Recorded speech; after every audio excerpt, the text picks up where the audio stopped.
नमस्ते। आज हम करेंगे हिंदी कहानी। कहानी यूजीसी नेट सिलेबस में 21 लगी हुई हैं, जिनका हम भूमिका, पात्र और मुख्य कथन देखेंगे। तो जल्दी से स्टार्ट करते हैं। पहली कहानी है चंद्रदेव से मेरी बातें। बंग महिला राजेंद्र बाला घोष इसकी क्या है, लेखिका है। पृष्ठभूमि है प्रकाशन वर्ष सरस्वती पत्रिका में 1904 ईस्वी में निबंध के रूप में प्रकाशित हुई। यह कहानी पत्रात्मक शैली में लिखी गई कहानी है। भवदेव पंडित इसे हिंदी की पहली राजनीतिक कहानी मानते हैं। ऐसा कौन सा कवि है जो हिंदी की पहली राजनीतिक कहानी मानी जाती है? तो भवदेव पांडे। किसको मानते हैं? चंद्रदेव से मेरी बातें। कहानी के भीतर आए विषय हैं पक्षपात, कलकत्ता की बात, वाहन, चप्पल, एकता का सूत्र, परिवर्तन, ज्ञान विज्ञान, चिकित्सा, बिजली, तंत्र विज्ञान, कानून आदि हैं। प्रतिपात। उपनिवेशवाद के शिकार भारत में तत्कालीन आर्थिक, राजनीतिक, सामाजिक समस्या का वर्णन करते हुए वायसराय लॉर्ड कर्जन और उनकी व्यवस्था पर करारा व्यंग किया गया है। यह कहानी चंद्रदेव को लिखे गए पत्र के रूप में लिखी गई है, जिसमें तत्कालीन गुलाम भारत की व्यवस्था और परिवेश पर व्यंग है। अंग्रेज सरकार की न्याय व्यवस्था पर व्यंग किया गया है। रंगभेद एवं पक्षपात का चित्रण किया गया है। सरकारी मिशन और कमीशन की उपयोगिता पर प्रश्न चिन्ह है। उच्च शिक्षित का वर्ग की काट के पुतलों से तुलना है। भारत की दीनहीन व्यवस्था को देख लेने का आग्रह चंद्रदेव से है। प्रकृति से छेड़छाड़ पर व्यंग किया गया है। मसलन कलकत्ता आदि को देखकर आपके देवराज सुरेंद्र भी कहेंगे कि हमारी अमरावती तो इसके आगे निरी फीकी सी जान पड़ती है। कलकत्ता विश्वविद्यालय के विद्वानों पर भी व्यंग है। पात्र हैं इसमें लेखिका और चंद्रदेव, दो ही पात्र हैं। नेक्स्ट कहानी है धुलाई वाली।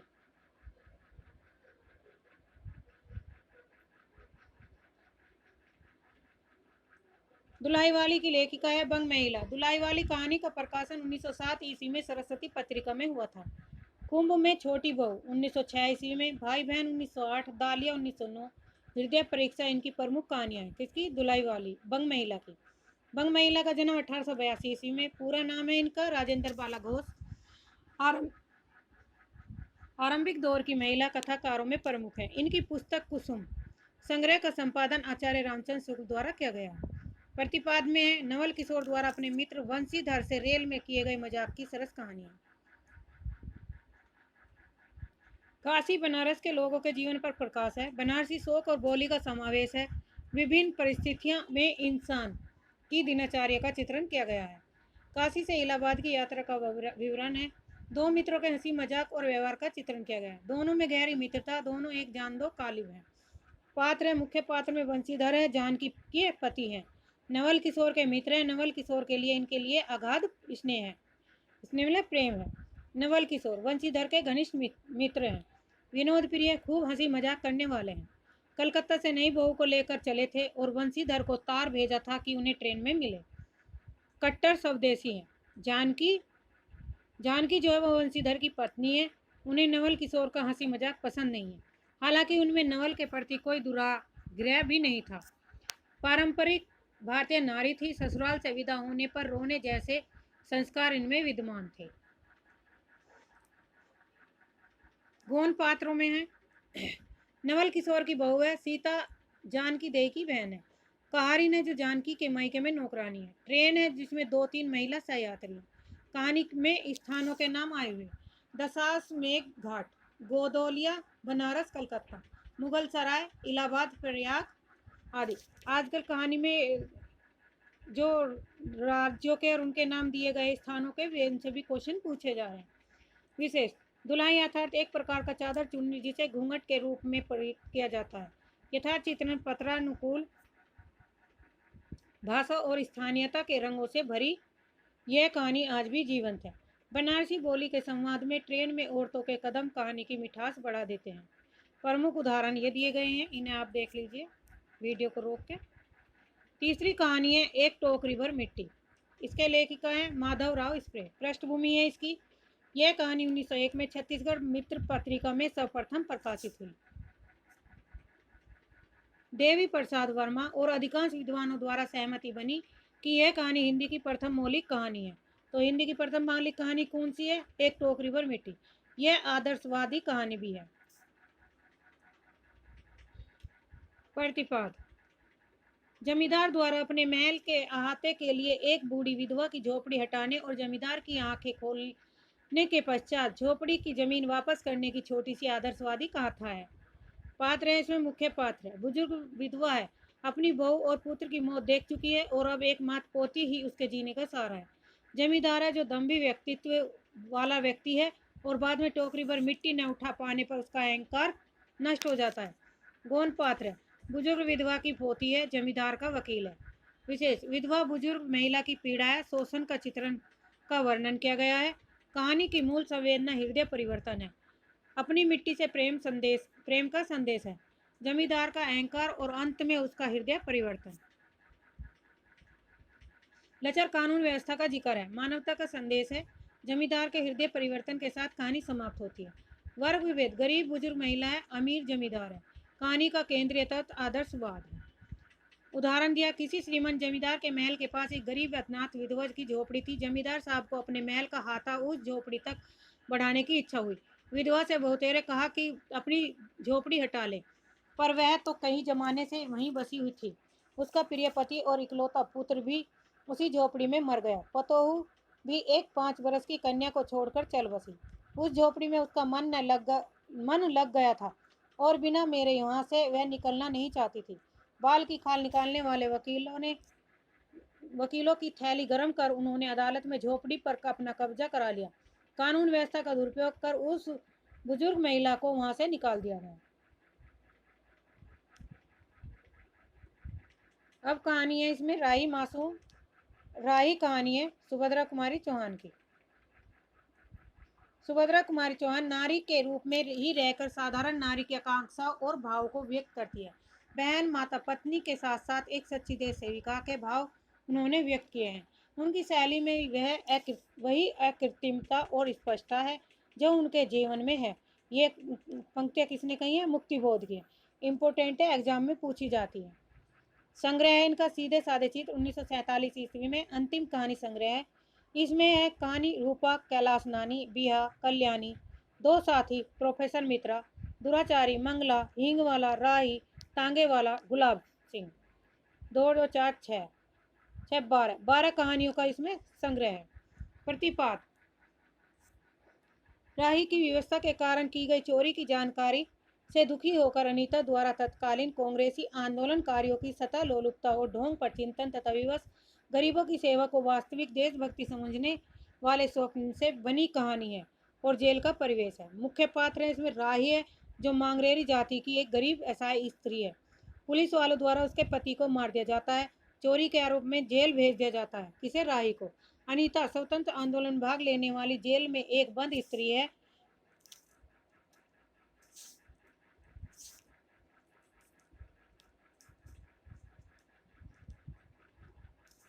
गौण पात्र है।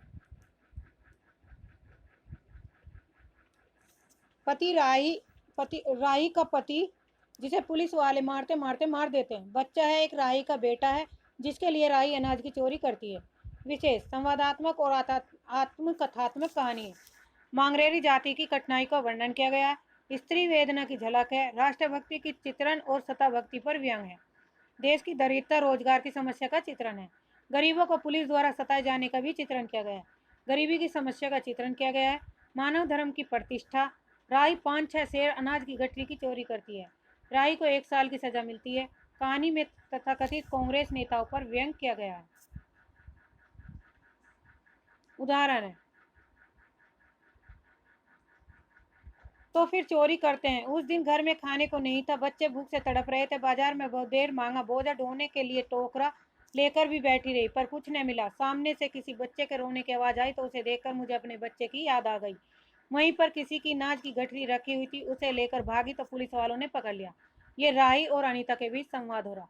हम गरीबों की कोई नहीं सुनता, सरकार, बच्चे आए दिन कचहरी में, मैंने सब कुछ कहा पर किसी ने नहीं सुनी। राही। अनीता के सामने आज का एक प्रश्न, वह सोच रही थी कि देश की दरिद्रता और निरीह गरीबों के कष्ट को दूर करने का कोई उपाय नहीं है।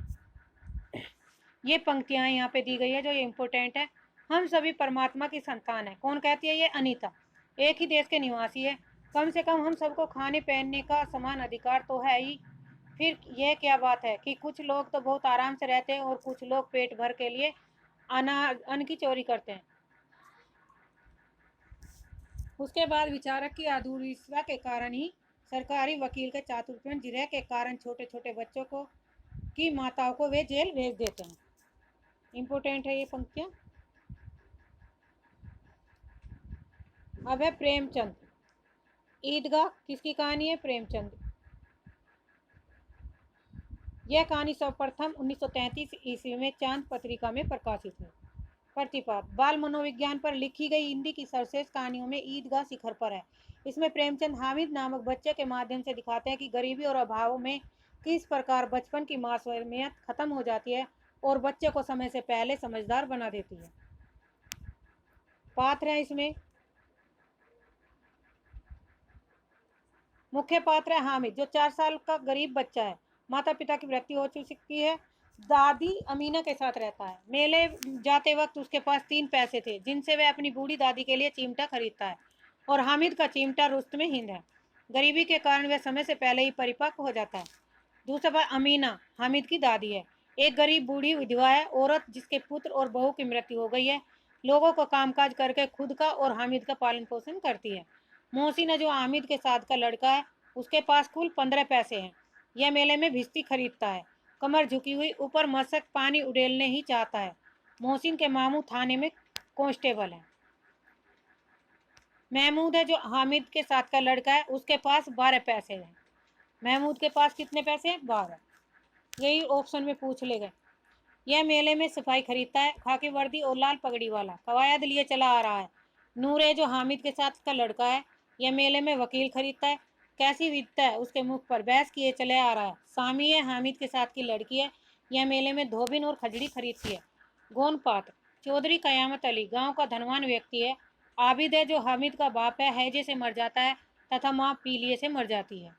कांस्टेबल है मोहसिन का मामू है, वेतन 12 रुपये, घर 50 रुपये भेजता है। विशेष बाल मनोविज्ञान पर आधारित कहानी है। मुस्लिम समाज का चित्रण किया गया है। सामाजिक आर्थिक ऊंच नीच का वर्णन है। पुलिस विभाग में व्याप्त भ्रष्टाचार का वर्णन है। गरीबी और अभाव के कारण बचपन की मासूमियत खत्म हो जाती है, खत्म होने की कहानी। यह कहानी गरीबी में भी उच्च संस्कार को चित्रित करती है। इस कहानी में बाल मन और मातृवात्सल्य सहजता का चित्रण किया गया है। सारे खिलौने 2 पैसे में मिले थे। दुकानदार ने चिमटे की कीमत 6 पैसे बताई थी। प्रमुख उदाहरण हराम का माल हराम में जाता है। मोहसिन कहता है हम लोग चाहे तो एक दिन में लाखों माल लाए, हम तो इतना ही लेते हैं जिसमें अपनी बदनामी न हो, नौकरी न चली जाए। आशा तो बड़ी चीज की है और फिर बच्चों की आशा, उनकी कल्पना तो राई का पर्वत बना देती है।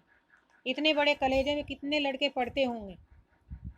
कॉलेज में सबके लड़के नहीं हैं जी, बड़े बड़े आदमी है सच, उनकी बड़ी बड़ी मूछें इतने बड़े हो गए हैं, अभी तक पढ़ने जाते हैं, न जाने कब तक पढ़ेंगे और क्या करेंगे। ये पंक्तियाँ दी गई है। नेक्स्ट कहानी है दुनिया का सबसे अनमोल रतन। यह भी, इसके भी लेखक कौन है? प्रेमचंद है। सर्वप्रथम जमाना पत्रिका में प्रकाशित हुई। संग्रह है सोजे वतन, 1908 ईस्वी में पहला कहानी संग्रह उर्दू में छपा था। इसके दुनिया व हुए वतन, सांसारिक प्रेम और देश प्रेम है। दुनिया का सबसे अनमोल रतन, यह मेरा वतन है। शेख मखमूर। सिले मातम, शोक का पुरस्कार। प्रेमचंद के इस कहानी संग्रह को ब्रिटिश सरकार ने सिडिशन राजद्रोह का आरोप लगाकर जब्त कर लिया था। प्रतिपाद है रूपवती दिल फरेब और उसके प्रेमी दिल फिगार की इस अलिफ लैला के किस्से नुमा कहानी में अंत में देश प्रेम और देशभक्ति की भावना उजागर होती है। प्रेम के आदर्श स्वरूप व पवित्रता का चित्रण है। 3 अनमोल रतन है, पवित्र आंसू है, सती की चिता की राख है, देश की सेवा में कुर्बान सिपाही के खून का आखिरी कतरा। मीनोसवाद शहर इटली का चित्रण किया गया है। इसमें प्रमुख पात्र है दिल फरेब है जो सौंदर्य की देवी है, दिल फिगार जिससे प्रेम करता है, मिनोसवाद की मलिका है। दिल फिगार को दुनिया का सबसे अनमोल रतन लाने को कहती है। कौन कहती है? दिल फरेब। अंत में दिल फरेब द्वारा अनमोल रतन लाने पर कहती है आज से तू मेरा मालिक है और मैं तेरी लोंडी।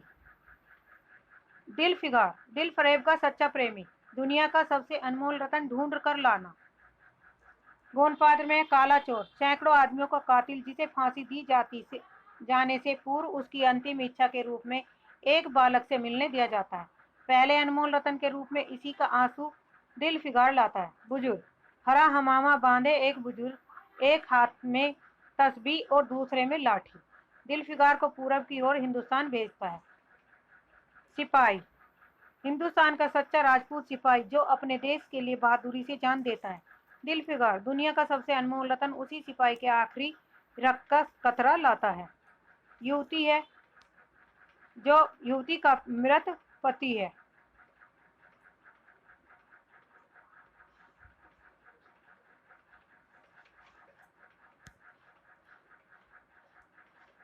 यह इसके उदाहरण दिए गए हैं। इसके प्रमुख उदाहरण महत्वपूर्ण है। वह सौंदर्य की देवी है, यानी मल का दिल फ्रेब का सच्चा और जान देने वाला प्रेमी। उन प्रेमियों में नहीं जो इत्र गुलेल में बसाकर शानदार कपड़े से सजाकर आशिक के वेश में मासूमियत का दम भरते हैं, बल्कि उन सीधे साधे भोले वाले फिदाइयों में जो जंगल और पहाड़ों से सर टकराते हैं और फरियाद मचाते रहते हैं। अगर तू मेरा सच्चा प्रेमी है तो जा दुनिया की सबसे अनमोल रतन चीज लेकर मेरे दरबार में आ, तब मैं तुझसे अपनी गुलामी में कबूल करूंगी। अगर तुझे यह चीज न मिली तो खबरदार इधर रुक न करना, वरना सूली पर खिंचवा दूंगी। इम्पोर्टेंट कथन है ये। दिल फ्रेब कहती है दिल फिगार से। आंसू का एक कतरा टपक पड़ा। दिल फिगार ने लपक कर उस अनमोल मोती को हाथ में ले लिया। उसके दिल ने कहा, बेशक यह दुनिया की सबसे अनमोल चीज है, जिस पर तख्ते ताउत और जामे जम और आबे हयात और जरे परवेश सब न्यौछावर है। क्या अपने रूप की एक झलक दिखाकर इस जलते हुए दिल फिगार को आने वाली शक्तियों को झेलने की ताकत न देगी? तेरी एक मस्त निगाह के नशे से चूर होकर मैं वह कर सकता हूँ जो आज तक किसी से न बन पड़ा हूँ। दिल फिगार कहता है दिल प्रेम से। प्रेमिका ने अपने प्रेमी पर न्यौछावर कर दिया और दो प्रेमियों के सच्चे पवित्र अमर प्रेम की अंतिम लीला आंख से ओझल हो गई। ए जान निछावर आने करने वाले आसी दिल फिगार, बेशक ये राख जो तू लाया है, जिसमें लोहे को सोना कर देने का सिफरत है, दुनिया की बहुत सी खुश बेशकीमत चीज है, और मैं सच्चे दिल से तेरी एहसानमंद हूँ कि तूने ऐसी अनमोल भेंट मुझे दी। मगर दुनिया में इससे भी ज्यादा अनमोल कोई चीज है तो जा उसे तलाश कर और तब मेरे पास आ। मैं तहे दिल से दुआ करती हूँ कि खुदा तुझे कामयाब करे। दिल फ्रेब कहती है दिल फिगार से। तू मोहब्बत का दावा करता है और तुझे इतनी भी खबर नहीं कि मजबूत इरादा मोहब्बत के रास्ते की पहली मंजिल है। मर्द बन और यूं हिम्मत न हार। पूरब की तरफ एक देश है जिसका नाम हिंदुस्तान है, वहां जा और तेरी आरजू पूरी होगी। बुजुर्ग कहता है दिल फिगार से। क्या तू नहीं जानता मैं कौन हूँ? क्या तूने आज हम तलवारों की काट नहीं देखी? मैं अपनी माँ का बेटा और भारत का सपूत हूँ। सिपाही जावा मर्द कहता है। ए जावा मर्द, मैं तेरा दुश्मन नहीं हूँ, अपने वतन से निकला हुआ हूँ, गरीब मुसाफिर हूँ। दिल फिगार सिपाही से कहता है। सिपाही बोला, अगर तू मुसाफिर है तो मेरे खून से तर पहलू में बैठ जा, क्योंकि यही 2 अंगुल जमीन है जो मेरे पास बाकी रह गई है और जो सिवाय मौत के कोई नहीं छीन सकता। अफसर है कि तू यहाँ ऐसे वक्त में आया है जब हम तेरा आतिथ्य सत्कार करने योग्य नहीं है। हमारे माँ बाप दादा का देश आज हमारे हाथ से निकल गया, इस वक्त हम बेवतन हैं। ये कौन कह रहा है? सिपाही कह रहा है। क्या मैं अपने ही देश में गुलामी करने के लिए जिंदा रहूं? नहीं, ऐसी जिंदगी से मर जाना अच्छा, इससे अच्छी मौत मुमकिन नहीं। सिपाही कहता। मरने वाले ने धीमे से कहा, भारत माता की जय, और इसके सीने से खून की आखिरी कतरा निकल पड़ा। एक सच्चे देश प्रेमी और देशभक्त ने देशभक्ति का हक अदा किया। सिपाही के संदर्भ में। बेशक दुनिया में खून के इस कतरे से ज्यादा अनमोल चीज कोई नहीं हो सकती। दिल फरेब खड़ी हो गई और हाथ जोड़कर दिल फिगार से बोली, हे जोनी जोनी सार आशिक दिल फिगार, मेरी दुआ बार बार आई और खुदा ने मेरी सुन ली और तुझे कामयाब या सुखरूप किया। आज से तू मेरा मालिक है और मैं तेरी। ये कथन है खून का वह आखिरी कतरा जो वतन की हिफाजत में गिरे, दुनिया की सबसे अनमोल चीज है। ये इम्पोर्टेंट पंक्तियां हैं जो एग्जाम में पूछी गई हैं। अब है सातवीं कहानी है कानों में कंगना। राधा राजा राधिका रमन प्रसाद सिंह इसके लेखक है। पृष्ठभूमि है हिंदू पत्रिका में 1913 ईस्वी में प्रकाशित हुई। कहानी का नायक नरेंद्र जो आप अपनी आप बीती लिख रहा है। आत्मकथानक कहानी। प्रतिपाद।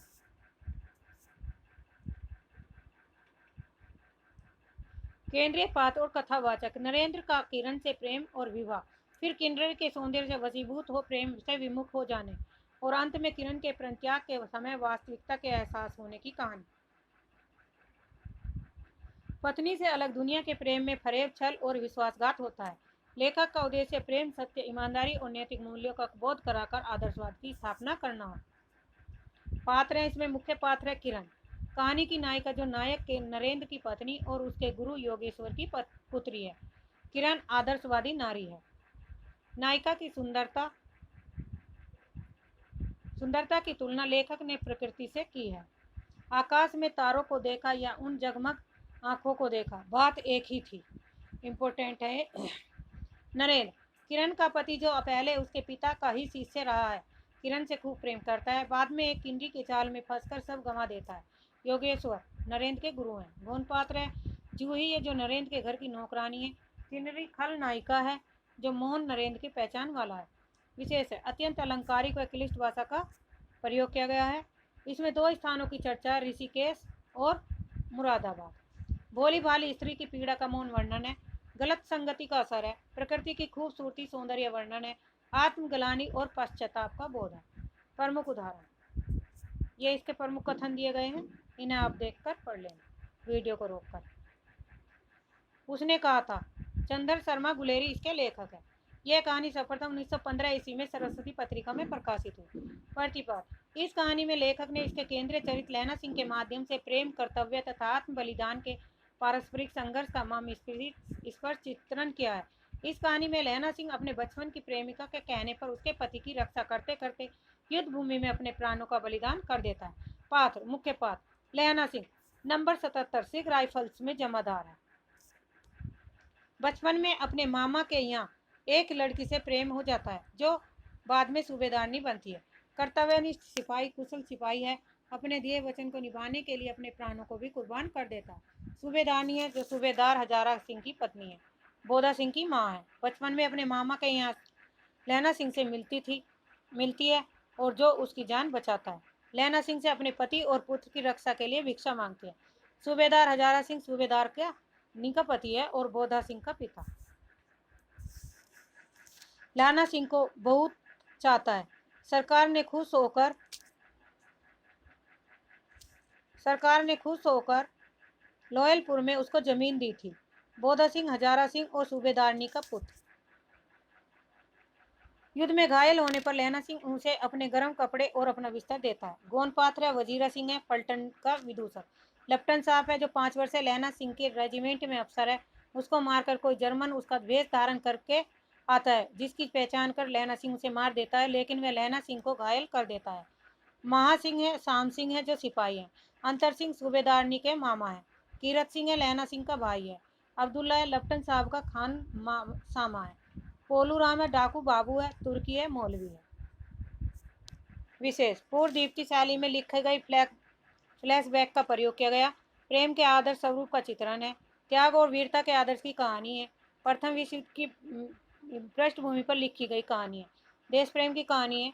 वचनबद्धता उस हेतु प्राणों के समर्पण की कहानी। सैन्य जीवन और युद्ध की विभीषिका का चित्रण है। स्थान, किन स्थानों, अमृतसर। मगरे सूबेदारनी का घर है। मांझे लैना के घर है। गुरु बाजार लैना के मामा का घर है। जगाधारी जहां लेफ्टिनेंट साहब शिकार खेलने गए हैं। लोयलपुर बर्लिन है जहां सूबेदार को सरकार ने खेत दिया था।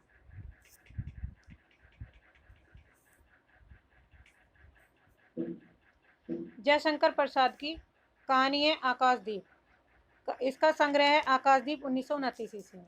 इसमें कहानियां हैं आकाशदीप, ममता, स्वर्ग के खंडर, सुनहला सांप, हिमालय का पथिक, प्रतिध्वनि, भिकारिन, कला, देवदासी, समुद्र संतरण, वैरागी, बंजारा, चूड़ीवाला, अपराधी, प्रणय चिन्ह, रूप की छाया, ज्योतिषमती, रमला और बिसाती। प्रतिपाद, ऐतिहासिक पृष्ठभूमि में प्रेम और घृणा के द्वंद्व को उद्घाटित करता हुई कथा है। कर्तव्य और प्रेम के अंतर्द्वंद। पिता की हत्या के आरोपी बुधगुप्त से ही प्रेम से जूझती चंपा द्वारा संपूर्ण जीवन कर्तव्य के लिए समर्पित करने की रोमांटिक कहानी है। पिता की हत्या का प्रतिशोध भी है। पात्र में मुख्य पात्र है बुधगुप्त है जो ताम्रलिप्ति का क्षत्रिय है। पोता अध्यक्ष है मणिभद्र की हत्या कर स्वयं व चंपा को मुक्त कराता है। नदी द्वीप को चंपा द्वीप नाम देता है जहाँ वे रहते हैं। बाली जावा सुमित्रा के वाणिज्य पर एकाधिकार स्थापित है। चंपा महानाविक संबोधित करती है। चंपा से विवाह कर भारत लौटने को इच्छुक है। चंपा जाह्नवी के तट पर चंपा नगरी की क्षत्रिय बालिका है। पिता मणिभद्र के यहाँ प्रहरी है। बुधगुप्त को पिता की मृत्यु का कारण मानती है। मणिभद्र के घृणित प्रस्ताव को ठुकराने पर बंदी बना ली गई। बुधगुप्त के भारत लौट जाने पर भी चंपा द्वीप पर ही रह जाती है। बुधगुप्त के प्रति प्रेम और घृणा का द्वंद है। गौण पात्र है। मणिभद्र बुधगुप्त और चंपा को बंदी बनाने वाला खलनायक है। जया जो चंपा की सेविका है, चंपा द्वीप की मूल निवासी है। विशेष में संस्कृत की शब्दावली है। कहानी में एक स्थल पर 5 वर्ष का अंतराल दिया गया है। यह कहानी चरित्र प्रधान है, सामुद्रिक जीवन है, प्रच्छन्न है। यह क्या चंपा कहती है, क्या स्त्री होना कोई पाप है? दुर्दांतदस्यु ने देखा अपनी महिमा में अलौकिक एक तरुण बालिका।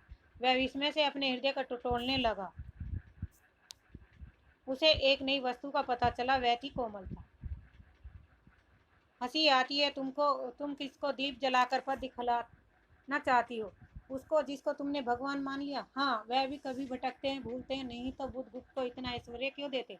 हाँ चंपा, तुम कितनी निर्दयी हो। बुधगुप्त को आज्ञा देकर देखो तो वह क्या नहीं कर सकता, जो तुम्हारे लिए यह नए द्वीप की सृष्टि कर सकता है, नई प्रजा खोज सकता है, नए राज्य बना सकता है। तो उसकी परीक्षा लेकर देखो। कहो चंपा, वह कृपान से अपना हृदय पिंड निकाल कर अपने हाथों अंतल जल में विसर्जन कर दे। बुधगुप्त कहता है चंपा को।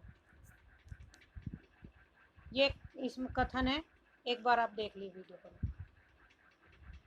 अब है कहानी अपना अपना भाग्य। इसके लेखक है जैनेन्द्र कुमार। कहानी एक भूख है जो निरंतर समाधान पाने की कोशिश करती है। किसके कथन है? जैनेन्द्र का। इम्पोर्टेंट है, परीक्षा में पूछा जाता है भूमिका से। प्रथम प्रकाशन विशाल भारत पत्रिका में 1929 ईस्वी में।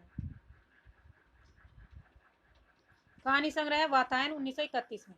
इसमें कहानी है, फोटोग्राफी है, खेल है, चोरी है, अपना अपना भाग्य, दिल्ली में अंधे का भेद, आतिथ्य, ब्याह, निर्मम, साधु की हट, चलित चित्र, तमाशा और भाभी। प्रतिपाद में दिया है, मध्यम वर्ग की खोखली सहानुभूति और भाग्य की क्रूरता को चित्रित करती है और उसकी क्षुब्धता पर व्यंग करती है। यह कहानी सामाजिक भेदभाव, विषमता और पराधीनता को दिखाती है। इस कहानी में व्याप्त विषमता आर्थिक और सामाजिक दोनों स्तर पर है। शिक्षित मध्यम वर्ग की स्वार्थपरकता को उजागर करने वाली कहानी है। गुलाम भारत की 20वीं सदी के नैनीताल शहर का परिवेश है। विशेष में यह संवाद शैली का प्रयोग किया गया है। इस कहानी में पहाड़ों के सौंदर्य बोध को उद्घाटित करता है। यह एक विचार प्रधान कहानी है। यह कहानी भाग्यवादी विचारों का समर्थन नहीं करती। भारतीय स्त्री पुरुष की तुलना अंग्रेजी स्त्री पुरुषों से की गई है। अंग्रेजों की चटुकारता करने पर व्यंग किया गया है। कहानी में बेरोजगारी की समस्या का चित्रण है। कहानी में पहाड़ी लोगों पर किए जाने वाले तथाकथित अविश्वास की समस्या का चित्रण भी है। उल्लिखित स्थान नैनीताल, जहाँ की घटना कहानी में वर्णित है। होटल डी पब, जहाँ लेखक और उसका मित्र रहता है। मुख्य पात्र है पहाड़ी लड़का है 10 वर्ष का। लेखक है कथावाचक, लेखक का मित्र है।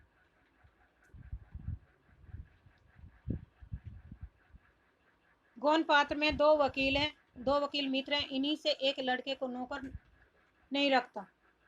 लड़के का साथी है जिसे उसका मालिक मार देता है। ये इससे संबंधित कथन दिए गए हैं।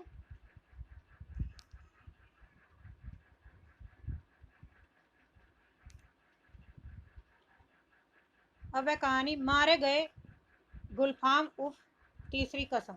इसकी लेखिका है फणीश्वर नाथ रैनी। संग्रह है ठुमरी 1959 में। इसमें कहानी सम्मिलित है रस क्रिया, तीर्थोदक, ठेस, नित्य लीला, पंचलाइट, सिर पंचमी का सगुन, मारे गए गुलफाम उफ तीसरी कसम, लाल पान की बेगम और 3 बिंदिया।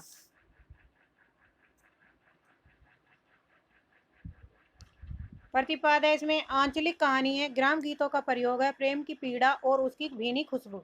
मूल कथा में नायक हीरामन द्वारा खाई 3 कसमों की चर्चा के साथ नायक के प्रेम प्रसंग की कहानी।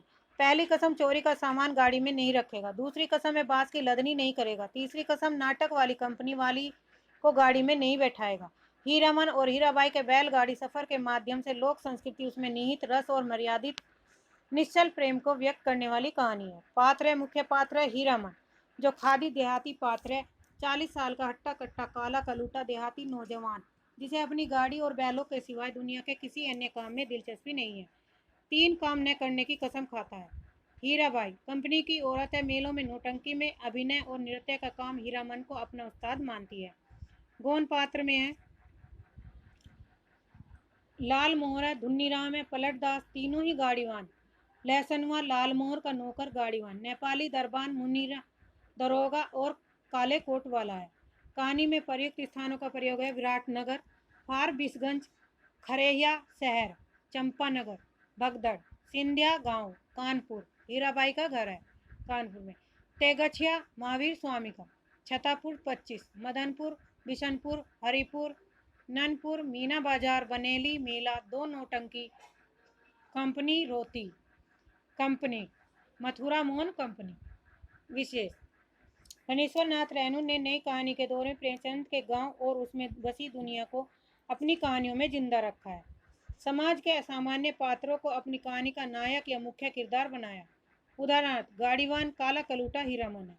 कहानी में 3 काम न करने की कसम, चोरी का सामान, बांस की लदनी, कंपनी की औरत। हीरामन का सहज और सरल व्यक्तित्व, मसलन भाई के प्रति सम्मान और भौजाई से डर। रेणु ने लोक जीवन की समृद्धि को दिखाया है, जिसमें त्याग, गीत और परिवेश को सुंदर ढंग से सजाया। हीरामन का संसार लगा और देखा सा ने बना है, हीरामाई का संसार परखा है। कहानी में एक जगह जगन्नाथ धाम का उल्लेख है। इस कहानी पर तीसरी कसम फिल्म भी बनी है, जिसके संवाद लेखन का कार्य सुम रेणु ने किया। कहानी की मूल संवेदना प्रेम है और यह एक अधूरी प्रेम कहानी बनकर रह जाती है। तत्कालीन समय में मनोरंजन के साथ साधन नौटंकी का वास्तविक चित्रण है। प्रमुख उदाहरण दिए गए हैं यहाँ पे।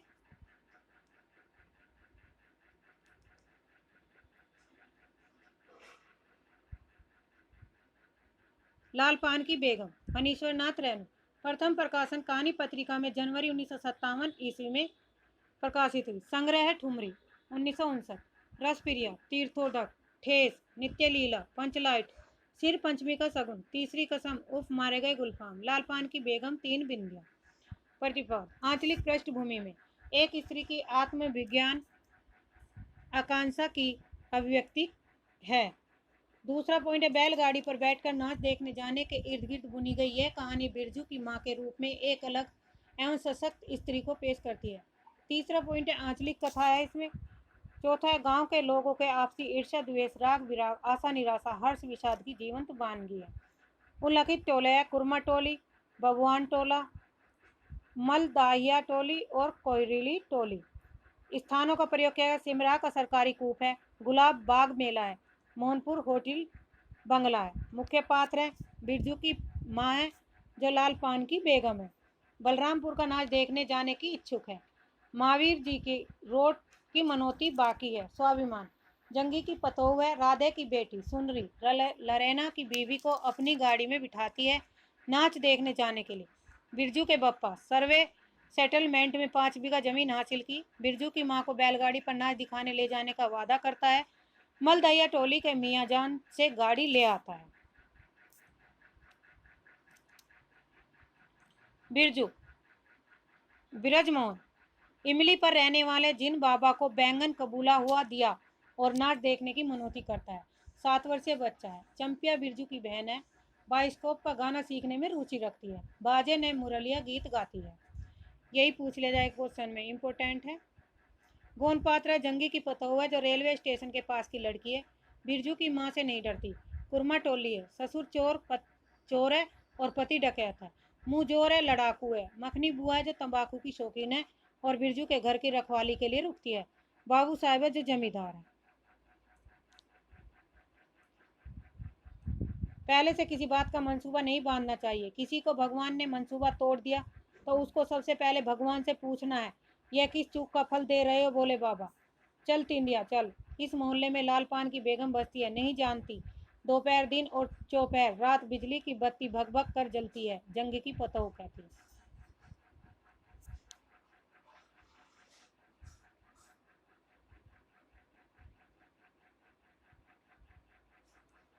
तेरहवीं कहानी है गैगरीन रोड, ये इसके लेखक है आगे। बिंदु को डलहौजी जेल मई 1931 ईस्वी में लिखा। संग्रह है विफतगा 1937 ईस्वी प्रकाश।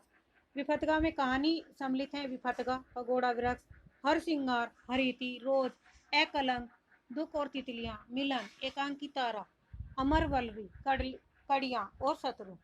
पहले संस्करण 1937 ईस्वी में रोज नाम से फिर 5वें संस्करण 1990 में गैगरीन नाम से प्रकाशित हुआ। मोस्ट इम्पोर्टेंट है प्रतिपादन इसमें। यह आगे की सबसे प्रसिद्ध कहानी है जिसमें उन्होंने दिखाया कि किसी भी प्रकार के नएपन से रहित जीवन में व्यक्ति और व्यक्तियों के संबंध किस प्रकार टूटते हैं।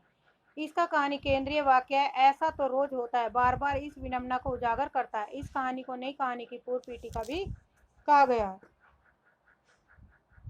पहाड़ी गांव का परिवेश है मैं शैली में लिखी गई संवादात्मक कहानी है। मध्यम वर्गीय मानसिकता को चित्रित करती है। यह एक चरित्र प्रधान कहानी है। कहानी में नारी जीवन की व्यवस्था का चित्रण किया गया है। नारी जीवन में विवाह के उपरांत आने वाले दायित्व से उत्पन्न निरस्ता यांत्रिकता घुटन का सजीव चित्रण है। संयुक्त परिवार के टूटने और एकल परिवार में व्याप्त एकांकीपन को यह कहानी दर्शाती है। जीवन की एक रास्ता और व्यर्थता बोध का चित्रण इस कहानी में किया गया। लेखक मालती से 4 वर्ष बाद मिलता और विवाह के 2 वर्ष बाद लेखक को लगता है कि मालती के घर में किसी सांप की छाया है जो उसे भी बस में कर लेगा। एकल परिवार में बच्चे की स्थिति का चित्रण किया गया है। पात्र है इसमें मालती,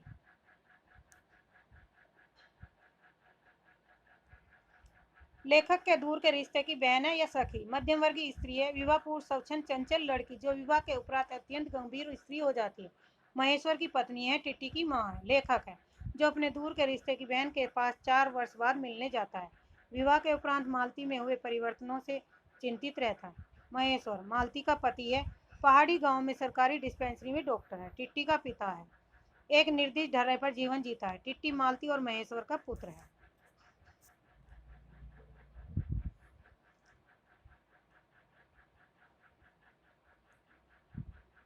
अगली कहानी है कोसी का घटवार।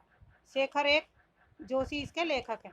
संग्रह है कोसी का घटवार 1958। इसमें कहानी है दजीव, उस्ताद, कवि प्रिया, बंद दरवाजे, खुली खिड़कियां, किंग क्रोमी, जनार्दन, कोसी का घटवार, जी हजूरिया, पद्मा की कहानी, सुब्बो दीदी, बदबू।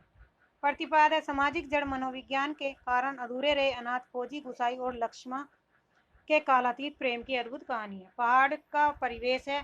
फ्लैशबैक पूर्व दीप्ति की तकनीक का प्रयोग किया गया है। सूखे की स्थिति का जिक्र है। पहाड़ों के पलायन की समस्या का उल्लेख है। मेहल और दाड़िम के पेड़ों का बार बार उल्लेख किया गया है। उल्लेखित स्थान है हल्द्वानी और गंगनाथ। गुसाई मुख्य पात्र है। गुसाई है जो पूर्व सैनिक है। कोसी के किनारे घट गेहूं पीसने की व्यवस्था करता है। हवलदार है। धर्म सिंह की फौजी पैंट देखकर वैसी ही पैंट बनने की इच्छा से फौज में भर्ती होता है। किशन सिंह सिपाही है। से लक्ष्मण का विवाह राम सिंह से होने का पता चलता है। लक्ष्मण गुसाई की प्रेमिका है, वर्तमान में विधवा है, एक पुत्र की माँ है, मायके में रहती है, स्वाभिमानी स्त्री है। ये प्रमुख उदाहरण दिए गए हैं।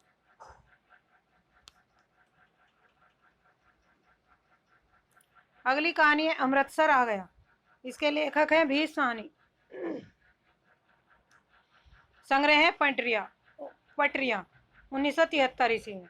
पटरियां, अमृतसर आ गया, ललक, नया मकान, तस्वीर, मौका परस्त, जख्म, पैरों के निशान, अभी तो मैं जवान हूँ, रास्ता, इंद्रजाल, डोरे, ढोलक, भगोड़ा। मैं शैली में लिखित कहानी है। भारत पाक विभाजन के समय बढ़ती सांप्रदायिक नफरत को एक चलती ट्रेन के डिब्बे के भीतर की घटनाओं से व्यक्त करती कहानी है। सांप्रदायिक तनाव की विषय वस्तु जिसमें भाईचारे और मानवीय रिश्तों में एक टूटन दिखाई पड़ती है। शुरू में खुशनुमा माहौल है, बाद में वातावरण भयाक्रांत हो गया। शायद सबको दंगे की आहट थी। उल्लिखित स्थान पेशावर, मुंबई, वजीराबाद, दिल्ली, अमृतसर, हरवंशपुर, जिसके निकल जाने पर बाबू को लगा कि खतरा टल गया। पात्र है, मुख्य पात्र में है, कथावाचक है। लेखक द्वारा ट्रेन यात्रा का विवरण जिसमें विभाजन की त्रासदी के दरमियान भय और आतंक का माहौल है। वातावरण में भय और आतंक के बीच दो धर्म संप्रदायों के बीच अविश्वास का माहौल है। एक और पाकिस्तान बन जाने का जोश था तो दूसरी ओर हिंदुस्तान के आजाद हो जाने का जोश।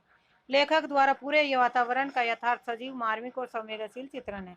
लेखक स्वतंत्रता दिवस का समारोह देखने दिल्ली जा रहा है।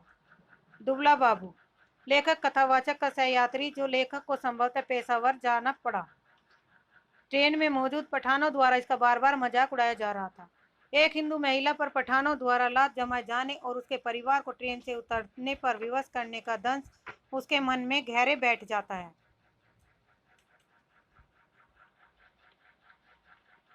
अपना इलाका शुरू होते ही दुबला बाबू अपने काबू से बाहर आ जाता है और पठानों पर चिल्लाने लगता है। बदले की भावना में एक अधेड़ उम्र के मुस्लिम को मार देता है। डिब्बे में 3 पठान हैं। पुश्तों में दुबला बाबू से बात करते समय उसका मजाक उड़ाते हैं और अपने क्षेत्र में पठानों के मन का तनाव ढीला कर था। गोनपात ने सरदार लाम के दिनों में वर्मा की लड़ाई में भाग ले चुके हैं। विनोद प्रिय हैं। अधिकतर कोई बात कहते हैं तो खी खी करके हंसता है। पठान और दुबला बाबू लड़ने से रोकते हैं। बुढ़िया नेकदिल है जो ट्रेन से मुसाफिर को उतारे जाने पर मार्मिक अपील करती है कि उसे मेरे पास बैठने दो। भिश्ती है दंगों के बीच यात्रियों को पानी पिलाने आता है। महज एक बार ही इसका जिक्र है। ये प्रमुख उदाहरण है इसके। चीप की दावत, भी सानी इसके लेखक हैं। इसकी पृष्ठभूमि है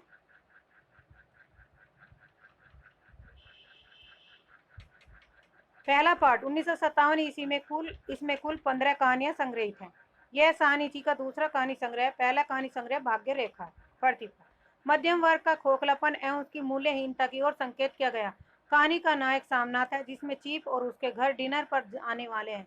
इस दौरान वह अपनी बूढ़ी माँ को बाधा समझता है और उसे छिपाना चाहता है, परंतु माँ से ही काम बनता है। देख उसकी खुशामद करने लगता है। यह कहानी एक अर्थ में प्रेमचंद की बूढ़ी काकी का अगला चरण है। उस कहानी की तरह यहाँ भी एक दावत है, किंतु यहाँ मूल समस्या वृद्ध माँ के भूखे होने की नहीं बल्कि अप्रस्तुति योग्य होने की है।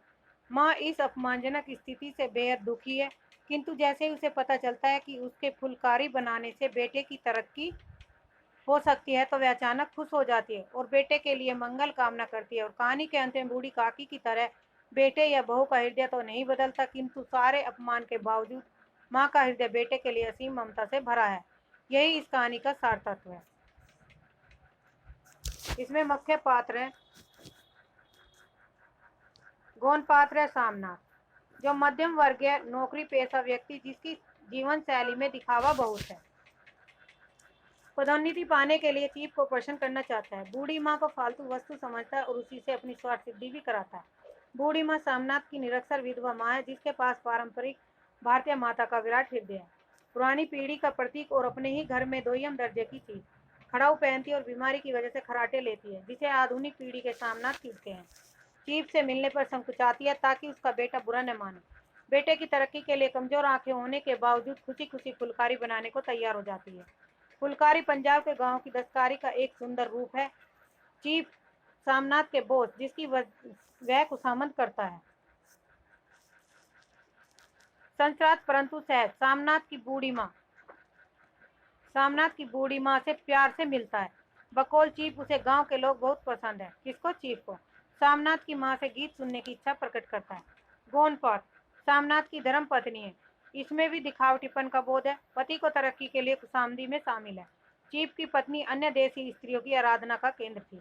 विशेष बूढ़ी माँ स्वयं को अपमानित महसूस करती है, परंतु पुत्र की खुशी के लिए जैसा वह कहता है करती है। देसी स्त्रियां उन पर खूब हंसती हैं। आधुनिक परिवारों में वृद्धों की किस प्रकार उपेक्षा होती है, यह कहानी के केंद्र में। आधुनिक दिखने की चाह में मध्यम वर्गीय व्यक्ति प्रदर्शन प्रिय हो गया है। चीफ की दावत पारिवारिक जीवन मूल्यों के विघटन को भी प्रदर्शित करता है।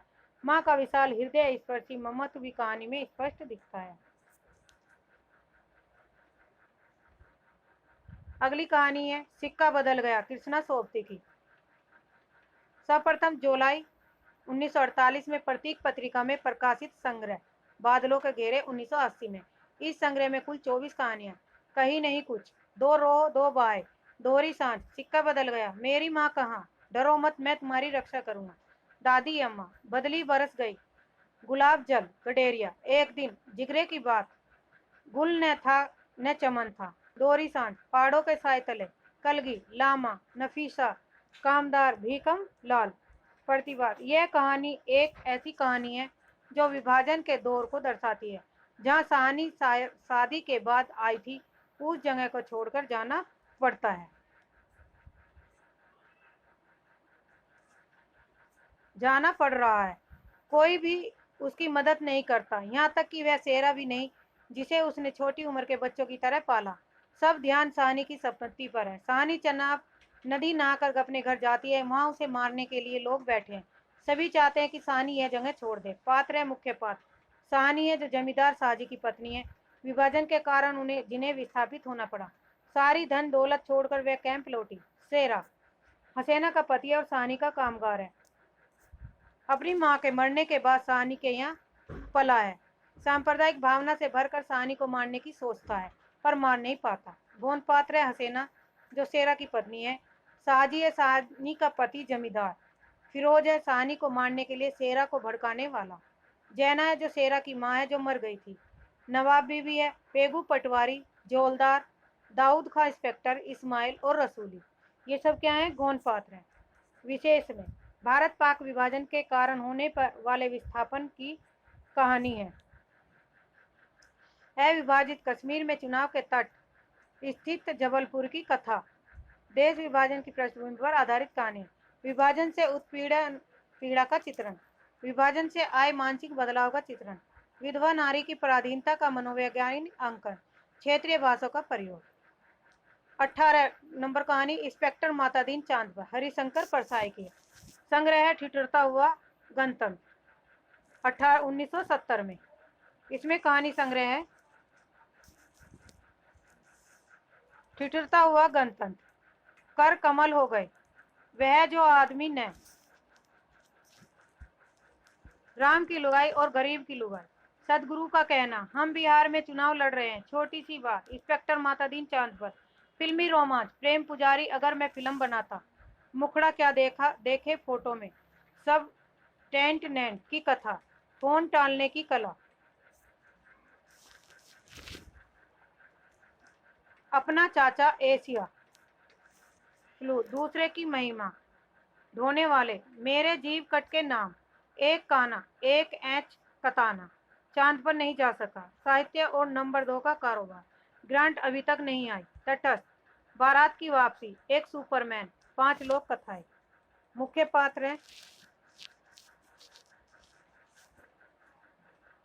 Matadin, senior police inspector Matadin MD साहब पृथ्वी से चांद पर सलाह के रूप में गए, चांद की पुलिस व्यवस्था को सुधारने के लिए।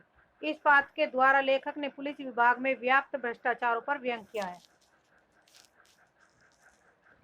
कोतवाल, चांद के पुलिस स्टेशन का कोतवाल है। गौन पात्र है अब्दुल गफूर है जो मुंशी भारतीय पुलिस में है। बलभद्र है हवलदार है। राममस जीवन है हवलदार है। प्रतिपाद में दिया है भारतीय पुलिस व्यवस्था की कार्यशैली पर व्यंग है। भ्रष्ट पुलिस व्यवस्था पर व्यंग, निर्दोष को दोषी करार देने पर व्यंग, पुलिस द्वारा विज्ञान और वैज्ञानिकों के नकारने पर व्यंग, चांद के काल्पनिक चित्रण द्वारा भारतीय पुलिस एवं व्यवस्था पर व्यंग। विशेष, हम क्या करें, सब ऊपर से हो रहा है। इस कथन द्वारा भारतीय पुलिस व्यवस्था के ऊपर प्रभावशाली व्यंग तो किया गया है। नेक्स्ट कहानी है ज्ञान रंजन। ज्ञान रंजन लेखक हैं, पिता कहानी के। संग्रह है फेंस के इधर उधर, 1968 ईस्वी। इसमें कहानी सम्मिलित है दिवा स्वप्नी, कल है, खलनायिका और बारूद की फूल, आत्महत्या, सीमाएं, फेंस के इधर उधर, शेष होते हुए भी, पिता, एक नमूना सार्थक, दिलचस्पी, छलावा और संबंध।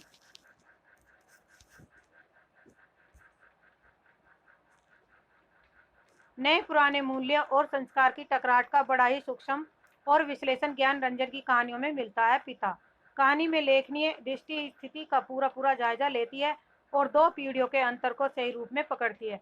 इम्पोर्टेंट है, ये 2022-23 के पेपर में पूछी गई। आधुनिक मध्यम वर्गीय परिवारों में पीढ़ीगत संघर्ष और द्वंद्व का चित्रण। कुछ समीक्षक पिता विरोधी कहानी मानते हैं। गर्मी का प्रतीकात्मक। उल्लिखित स्थान ये धूमनगंज, खुलदाबाद। पात्र है, मुख्य पात्र में सुधीर पुत्र है, नई पीढ़ी का प्रतिनिधि, घनश्याम नगर का निवासी है, इसी के मार्फत कथा कही गई है।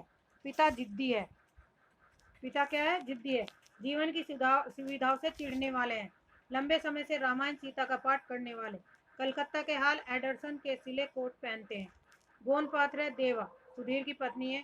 कप्तान भाई है सुधीर का, वायुसेना में कार्यरत है। बहन का यूनिवर्सिटी का खर्चा वहन करता है और दादा भाई हैं।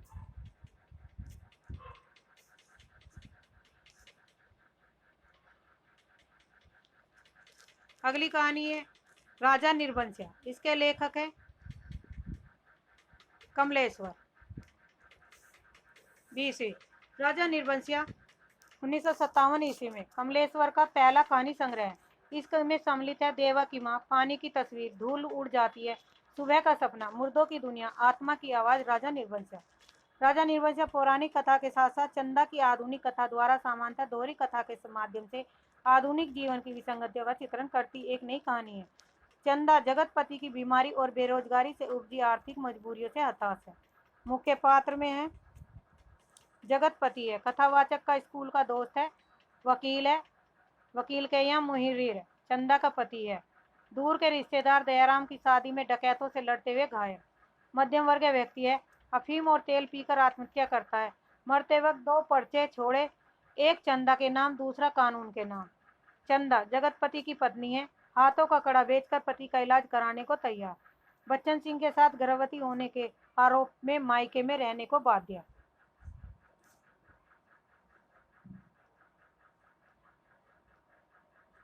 अंत में मधुसूदन के साथ जाने की सूचना मुंशी जी द्वारा। जगतपति तथा चंदा मैनपुरी के निवासी हैं तथा संतानहीन है।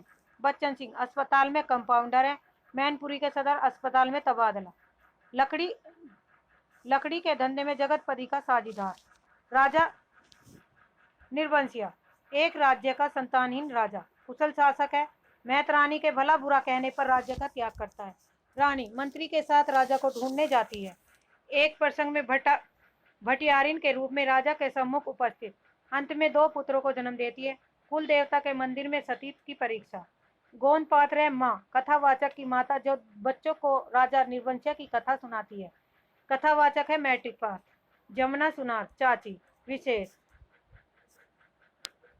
लोक कथा तुमक शैली पर आधारित है। प्राचीन आधुनिक युग की दो समांतर कथाएं हैं, राजा निर्वंशिया की कथा, जगतपति तथा चंदा की कथा। दोनों कथाओं की अंतिम परिणति में भेद के माध्यम से आधुनिक जीवन की जटिलता की प्रस्तुति है। भूमिका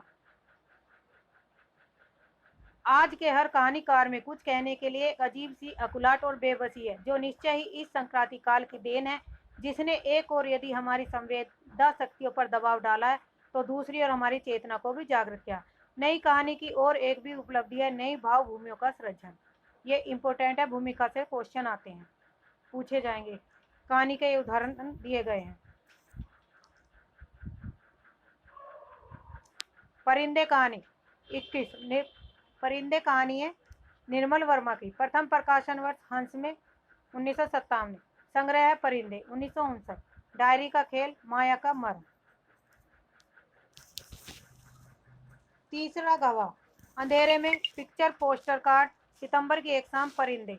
प्रतिभा सर्वथा नए ढंग से प्रेम और मानवीय नियति की पड़ताल करती हुई कहानी है। इस कहानी का केंद्र कथ्य मध्यम वर्गीय जीवन में व्याप्त अकेलापन है। सभी चरित्र ने सिर्फ अकेले हैं और बल्कि कभी न खत्म होने वाला इंतजार की प्रक्रिया में बोझिल, उदास और टूटे हुए। इसी इंतजार की समरूपता को आधार बनाकर लेखक ने इसका नाम परिंदे रखा। प्रेम का तीव्र सम्मोहन, उससे मुक्त होने की अकुलाहट। फकत 7 कहानियों का संग्रह परिंदे निर्मल वर्मा की पहली कृति नहीं है, बल्कि जिसे हम नई कहानी कहना चाहते हैं उसकी भी पहली कृति है, नामवर सिंह की।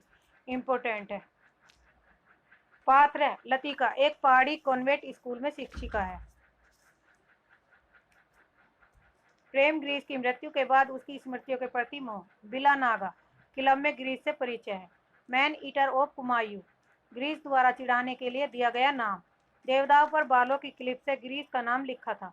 मिस्टर ह्यूबर्ट, संगीत शिक्षक, लतिका को प्रेम पत्र लिखता है। पियानो पर सोफा, नॉकटर्न तथा चाइकोस्की के कंपोजिशन बजाता है। प्राणघातक बीमारी से ग्रस्त है। कौन? ह्यूबर्ट। डॉक्टर मुखर्जी, स्कूल में अध्यापन तथा प्राइवेट प्रैक्टिस है। मूलतः बर्मा से जापानी आक्रमण के समय पलायन। रास्ते में पत्नी की मृत्यु। व्यक्तिगत जीवन के विषय में अधिक मुखर नहीं है। फिलोसोफाइज करके बात कहने से आदि। गोंद पात्र में है मेजर ग्रीस नेगी कुमायूं रेजिमेंट है। करीमुद्दीन हॉस्टल का नौकर है, आलसी है। मिस वुड है, स्कूल की प्रिंसिपल अलमोड कहकर पुकारा जाता है।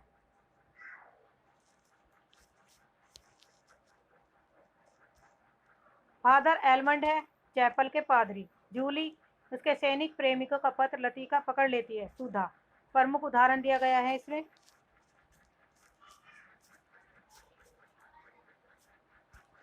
मरने से पहले मैं एक दफा वर्मा जरूर जाऊंगा, और तब एक क्षण के लिए उनकी आंखों में गीली सी नमी छा जाती है। डॉक्टर मुखर्जी का कथन है। होम सिकनेस की एक ऐसी बीमारी है जिसका इलाज किसी डॉक्टर के पास नहीं है। दूसरा कथन है, मैं कभी कभी सोचता हूँ इंसान जिंदा किस लिए रहता है? क्या उसे कोई बेहतर काम करने को नहीं मिला? क्या तुमने कभी महसूस किया कि एक अजनबी की हैसियत से पराई जमीन पर मर जाना काफी खौफनाक बात है? डॉक्टर मुखर्जी हिल्बर्ट से कहता है।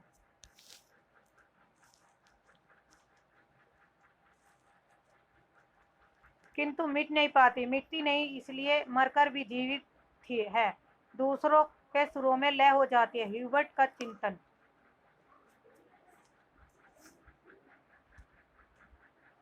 कुछ भी कह लो, अपने देश का सुख कहीं और नहीं मिलता। यहाँ तुम चाहे कितने वर्ष रह लो, अपने को हमेशा अजनबी ही पाओगे। मिस वुड डॉक्टर मुखर्जी से कहता है। जो वह याद करती है वही भूलना भी चाहती है, लेकिन जब सचमुच भूलने लगती है तब उसे भय लगता है, जैसे कोई उसकी किसी चीज उसके हाथों से छीन लिए जा रही हो।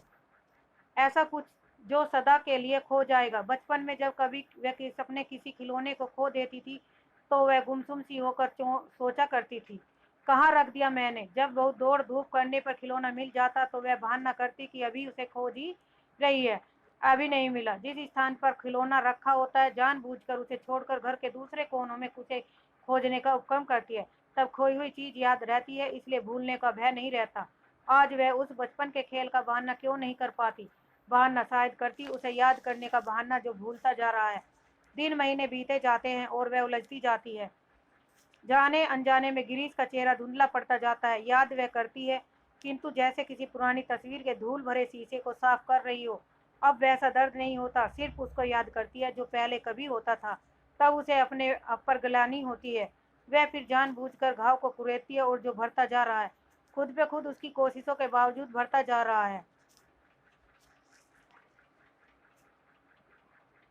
वैसे हम सबकी अपनी अपनी जिद होती है, और कोई छोड़ देती है, कोई आखिर तक उसके चिपका रहता है। डॉक्टर मुखर्जी और लतिका से। किसी चीज को न जाने यदि गलत है तो जानबूझकर न भूल पाना, हमेशा जोक की तरह उससे चिपटे रहना, यह भी गलत है। बर्मा से आते हुए मेरी पत्नी की मृत्यु हुई, मुझे अपनी जिंदगी बेकार सी लगी थी। आज इस बात को अरसा गुजर गया, और जैसा आप देखती है मैं जी रहा हूँ। उम्मीद है कि काफी अरसा और जीऊंगा। जिंदगी काफी दिलचस्प लगती है, और यदि उम्र की मजबूरी न होती तो शायद मैं दूसरी शादी करने में भी न हिचकता। इसके बावजूद कौन कह सकता है कि वह मैं अपनी पत्नी से प्रेम नहीं करता? आज भी करता हूँ। डॉक्टर मुखर्जी कहते हैं लतिका के बारे में। लतिका से। आज के लिए इतना ही, धन्यवाद। चैनल को सब्सक्राइब करिए और शेयर करिए। आपको ये एग्जाम के लिए क्या होगा, रिवीजन के लिए महत्वपूर्ण है।